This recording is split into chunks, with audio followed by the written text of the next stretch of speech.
welcome to my August wrap up. In May I decided to literally film as I was finishing the books because I was traveling, so I wasn't taking everything with me all the time.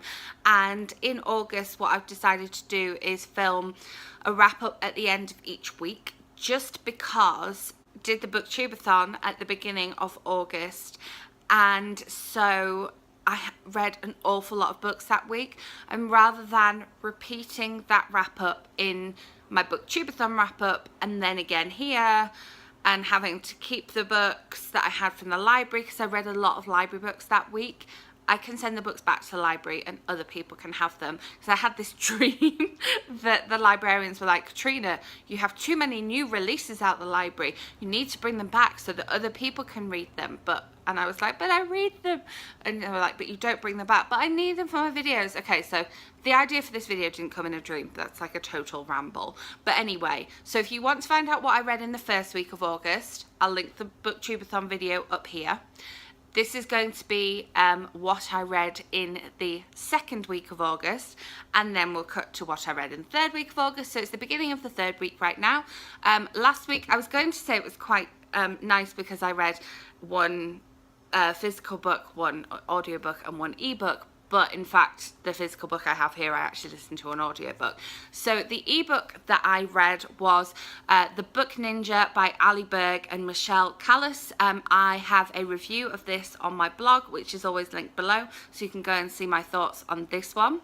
And then the audiobooks I listened to, the first of those was Wild About the Girl by Louise Pentland, which came out on the 9th of August, and I listened to the whole audiobook that day. I really enjoyed it, and again I have a review on my blog, so you can go and click over to that if you want to hear my thoughts on that one. This was a follow-up to Louise's first book, Wild Like Me, so it features the same main character, Robin Wilde, which was fantastic, and I really do recommend those two books. I will leave a link to Louise's channel as well, because she has one particular video where she talks about details in the book and gives a couple of spoilers as well. And then the other audiobook I finished was something that I started during the booktubeathon, so you will see it mentioned in that video, and that is The Intermission by Alyssa Friedland. This one features two people who decide to take they don't necessarily both decide to, but they decide to take an intermission from their marriage. They think about having a baby, and that kind of like major decision puts some pressure on their relationship. And so we get to see them together, and then we get to see them separately, and then we get to it's set up like a stage show. So I think the final part is called the finale, or the second act. What's it called?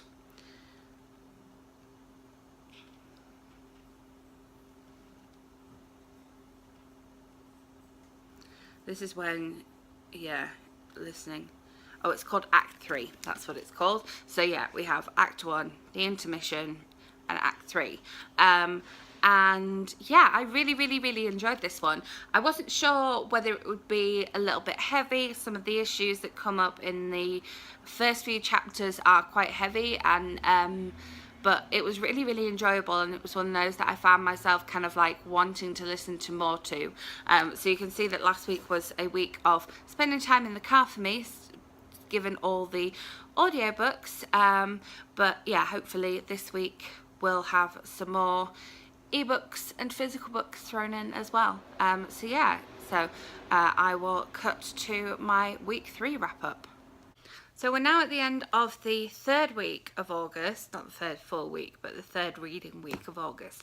And rather nicely, I read one ebook, one audiobook, and one physical book this week. And I pretty much started and finished them all within the 1 week. So I, on ebook, read My Sisters and Me by Lisa Dickinson, which came out in the UK on the 23rd of August.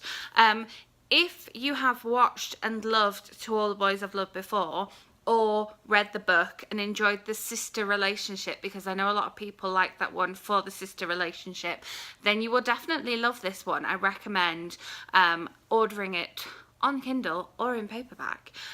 Links will obviously be below. This is about three sisters returning home to do up their parents' house because they want to do it as a sort of Airbnb situation. And, you know, they didn't have, you know, the best childhoods. Who had good teenage years, let's face it.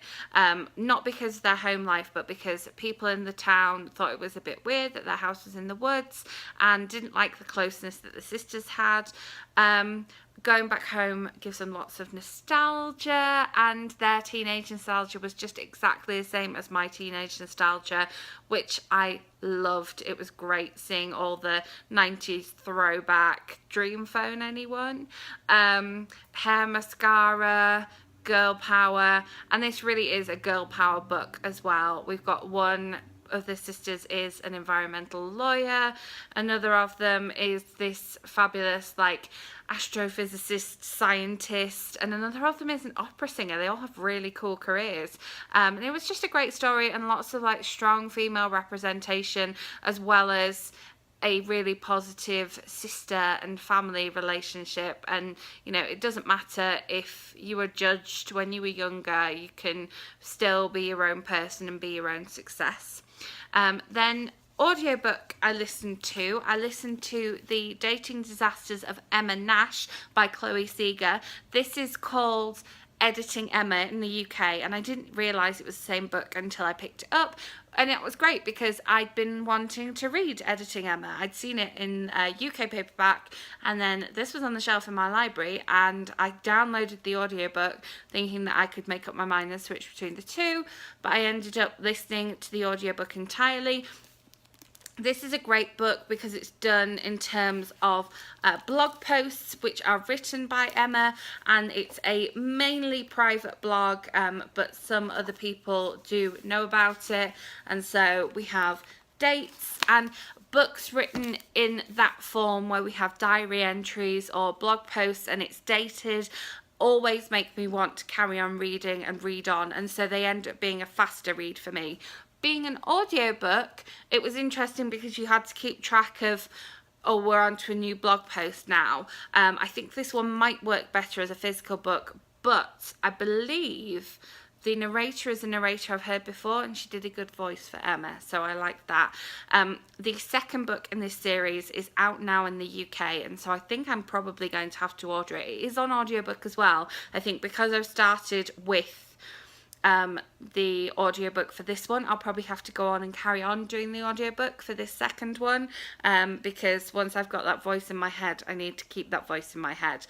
But again, this was full of girl power and kind of girls can do everything and being a feminist, and she was quite open about her body and quite open about like sexual feelings and being a horny teenager and everything that comes with that, which I thought was really good and really refreshing and really honest for a young adult book as well. Sometimes young adult books can be more honest about, well, most of the time young adult books can be more honest about teenage feelings than any others. So yeah, that was really good. And then the physical book that I read was My Plain Jane by Cynthia Hand, Brodie Ashton and Jodie Meadows. I went to an event to celebrate the release of this book, and I vlogged it, so I will leave that linked up here. So this is my gorgeous signed copy, and got this awesome bookmark with it as well, so I was using that whilst I was reading it, and I was buddy reading this one, so we discussed what we were reading as we were reading it. And in case you didn't know, this is a YA comedic retelling of Jane Eyre. That is the Plain Jane that they are referring to, and parts of this book do stick close to the story of Jane Eyre, but then we have this ghost aspect to it as well. So it's Jane Eyre meets Ghostbusters, and there are actual Ghostbusters in this one. If you are a massive fan of Jane Eyre, then you might not like this one because it does deviate away from the story in some points. If you have read My Lady Jane and loved that, then you will definitely love this one because of the changes they make. One of my favourite things about both of those books is the narrator's aside to the audience. So the narrators talk directly to the reader, as if to say, yes, reader, we know this was shocking, but it was a time of such and such, or yes, reader, we had to look up what a such and such meant as well, or reader, at this point we're going to step away and just let them handle this themselves, which makes it even more funny. The ghost aspect of it, sometimes I struggled a little bit with. There is a ghostly main character who is one of Jane's friends, because Jane is a seer, well, she's a beacon, so she can see a lot of ghosts, and ghosts are attracted to her, so she has a lot of interactions with ghosts. But yeah, I kind of didn't understand why we had that friend character, because Jane was also friends with Charlotte Bronte. So yeah, I felt that there was kind of, yeah, I'm not sure about the character of Helen. But aside from that, I really enjoyed this one, and I felt like it was one of those stories that would be great read aloud as well. I listened to My Lady Jane on audiobook, so essentially read aloud, and the story was told to me, and I think that this one would make a really good audiobook as well. But I think it would be really nice if, like, you were reading this aloud to a class or a group, or, you know, you were reading it aloud in a circle. I think that would be nice. I don't know why it feels like that, but that's just the feeling of this one. And it does have cool deckled edges as well, which I haven't actually read a book with deckled edges before. Sometimes it was hard to find the difference between the pages when you were turning the pages, but that's just an aside. So yes, so let's carry on and see what I read next week. So we are now at the end of the 4th reading week of August. It's quite a long month this August, isn't it? This is why I've been getting my weeks confused and turning up at the library on the wrong days to volunteer and for other programmes. So this week was Bouter Books week, and I did upload my Bouter Books reading vlog and wrap up, so I will leave that link up here. So I'm going to tell you the books that I read this week, but I'm not going to go into detail about them because I did go into detail about them in that video. So if you want to know my thoughts on them whilst I was reading them and also after I read them, I'll leave that link up there, and I've reviewed a few of these on the blog as well, so I'll leave that link down below. So I read Bad Twins by Rebecca Chance. I ended up listening to this one on audio, even though I have the paperback copy, just because I really wanted to read it this week and I realised I wasn't going to get to the paperback in time, so I bought the audiobook. So there's another sale for Rebecca Chance. Then another audiobook I listened to was The Future of Us by Carolyn Mackler and Jay Asher. I saw this one on Love Books group. The lovely Kelly hauled this one on her Insta stories, and so I looked into it and downloaded the audio from the library. Then lovely Hayley wanted to read it, so I found this copy and I am going to send it to her. Then the Owl Crate-a-thon crossed over into Bouter Books week, and so I read my Owl Crate book for the month. I have filmed an Owl Crate haul. I'm not sure if it will already be up by the time this video goes up, because I am filming this wrap up slightly differently from normal, but I read Grace and Fury by Tracy Banghart, which was the August book from Owl Crates. This was in the Ruthless Royals box. And I just read that in the hardback. It's not that I'm holding up a book that I read on audio, unlike this one, Save the Date by Morgan Matson. This was my first Morgan Matson novel, and I ended up buying the Audible audiobook, and then the hardback became available off my hold in the library, so I decided to go and pick it up and see which format I decided to read, and in the end I just listened to the audiobook. However, I didn't mention this in my Bouter Books wrap up, the hardback does have the cartoon strips of Grand Central Station in, which I didn't really understand what Grand Central Station was when I was listening to the audiobook, and then I had a flick through the hardback. There's not that many of them, but there are a few of them. Yeah, then I had a flick through the hardback and I saw these, And that's where I realised what Grand Central Station was when she was talking about it in the audiobook. So just be warned, if you do the audiobook of this one, you miss out on the comic strips. And when they talk about Grand Central Station, they're talking about the comic strips. But yeah, I didn't hear that it was Grant Central Station because it sounds too much like Grand Central Station. And then I also read the ebook of The Adults. I talk about this in the wrap up, so you can go there and hear my thoughts on this. And then I buddy read Sorority by Genevieve Sly Crane. I read this actual version, and I read this with my friend Jenna. Again, I've got thoughts on this one over on that vlog and wrap up. I talk about it in both parts. So yeah, so I read 6 books this week. So August is a pretty good reading month, but it always has been. And I think I'm still in that mentality of August is the month I have off school, so I must read as much as possible in August. And it's summer, but all the schools here have gone back and there's Halloween stuff in the shops. But to me, August is the month you have off for summer. So I think that's why I end up reading a lot in August and why my August TBR was so ambitious. But TBR wise, it's not going too badly. Some of the library books that I hoped I would get to, I don't think I'm going to get to, but I will film the final part of this wrap up on the last day of August, which is next Friday, so we'll skip to that one. So then in the final week of August, I finished off 5 books. I say finished off, I did not start all 5 of these books in the last week of August, so don't be thinking that I had like a mammoth reading week in the last week of August. So I finished off listening to The Sea Witch, which I wasn't overly impressed with. I mean, it is a fantasy novel, so I knew what I was getting myself in for. But I spoke with another friend who had read it, and she said, yeah, you know, it's a slow burn. It kind of doesn't reveal anything until the end, which is definitely correct. But I think I had to wait too long to kind of understand and know what was going on. And so it was just... like, I could see what they were trying to do, but I expected much better things from The Sea Witch. Yeah, I don't know. I would say read it and see for yourself, but I personally wouldn't recommend it. But if, you know, you like that sort of thing, other people have been going mad for it. Then I did finish listening to The Bookshop by Penelope Fitzgerald, just because I want to see the film, and the film comes out here on the 31st, so it's already out.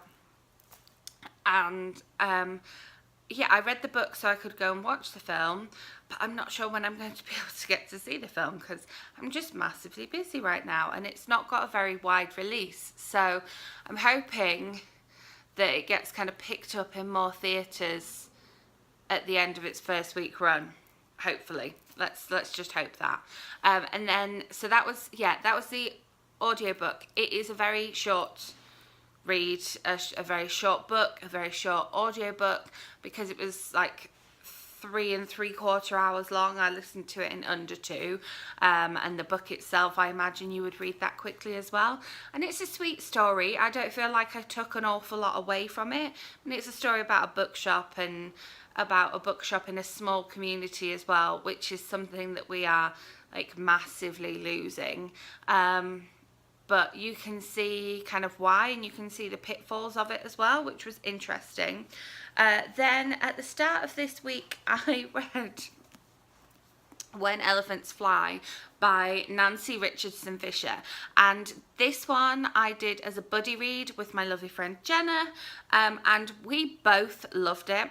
So I'm going to make a whole video talking about that. I might just film it as soon as I finish filming this, because yeah, she read it in one day, which I didn't, which isn't like me, but I was just kind of taking it easy because it was a buddy read. Normally when I buddy read with people, they read a bit slower than me. So yeah, I ended up finishing this on Wednesday, but I really loved it and it made me cry in public. That's the general tagline for that one. Then on Thursday, whilst I was at the cinema, in between movies that I was watching, which you'll see if you've seen my movie review, which will go up before this video. I read Wild Embers, Poems of Rebellion, Fire and Beauty by Nikita Gill, which, if you remember, was on my August TBR, and then I popped it onto both of my readathon TBRs in case I needed another sort of quicker read, but I ended up reading it in the cinema, and I think I might do an IGTV video about this one because there are many, many poems that I want to share with you that I don't want to kind of overload this video with. She has this whole section that's about Disney princesses, so she has Sleeping Beauty and Belle and Ariel and Snow White and Cinderella, and then she has another section that's all about women in mythology, whether that's kind of Norse mythology or ancient Greek mythology, which is cool. I like the way she ties that in.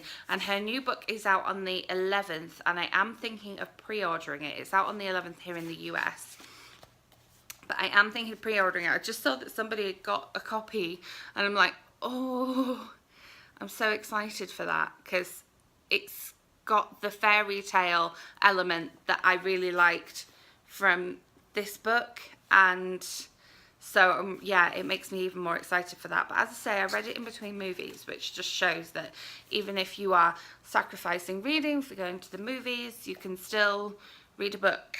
And then another book that I read in between movies as well is On a Scale of 1 to 10 by Ceylon Scott, which is about a young girl who gets sent to a psychiatric facility, kind of rehab hospital, and it's told from the first person. It's told from her sort of suicide attempt to her and her journey through that. I don't want to give away spoilers.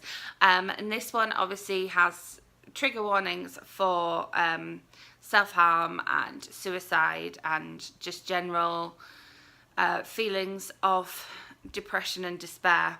Obviously it's quite a dark read, but I thought it was really quite well done. It was honestly written. I like the fact that it is from the first person, and this is from Chicken House, and it says try it, read it, page 3. So go to page 3, and that kind of like tells you a little bit about the book. So page 3 tells you about her time at Lime Grove. The first thing they do at Lime Grove is to try to make me talk about the monster. Dr. Flores and a nurse in a blue uniform trying to hollow out the small scraps of truth, asking me 100 questions in 100 different ways in the hope that they will catch me out. How did the self-harming start? Will you tell us what happened? You know your behaviour isn't normal, don't you? Let us help you. Only you can help yourself. How do you feel on a scale of 1 to 10? So that's how it ties in with the title of the book. But yeah, if you're interested in a YA book, a UK YA book that's about mental health, then definitely recommend this one. If you enjoyed Clean by Juno Dawson, then I think you will enjoy this one. I am planning on making a whole video of if you like this book, you'll like this book. So that is coming up soon. And yeah, that is the end of my August wrap up. It's been a long month. But that means that it's been quite a good reading month. I started off the month by saying, oh, I've made some really good reading choices this month. I've really enjoyed everything that I'm reading. And then when Battle Books came along, I made some bad reading choices, and I jinxed myself at the beginning of the month, clearly, by saying that. A bit husky this morning. So yeah, it was a mixed reading month, and even that last week I had 3 books that I really, really enjoyed, one that I liked but didn't love, and one that I, wasn't really my thing. So that kind of sums up the whole reading month. Proportionally speaking, I still read more that I really loved than that I really didn't like, so that's okay. But yeah, let me know in the comments below what your favourite book that you've read this month is, and if you've made it this far, Also, let me know what you think of this style of doing a wrap up. As I say, I do normally monthly wrap ups, but in May I did one where I just vlogged as I finished each book, so you got my initial reaction. And this one I decided to do on a week by week basis because I'd done a couple of readathons where I'd wrapped up the books and I didn't want to keep repeating myself, and you don't want videos that just keep repeating themselves as well. So my next video, of course, will be my September TBR. I talk about the ebooks and the physical books that I want to read in the month of September, but I've left out the audiobooks this month just because I end up saying that I'm going to read certain books on audiobook and then I end up reading a whole different, like The Sea Witch and The Bookshop were not in my August TBR in any way, shape or form. I think these other 3 books were, but in terms of sticking to my TBR, the audiobooks is where it kind of goes wandering. So I'm not mentioning audiobooks, and I have actually a whole audiobook video coming up on this channel. So make sure you are subscribed so that September TBR, that audiobook reviews video lands right in your subscription feed. As I say, let me know in the comments what you think of this style of wrap up and also what your favourite August read was, and I will see you on Wednesday with my September TBR.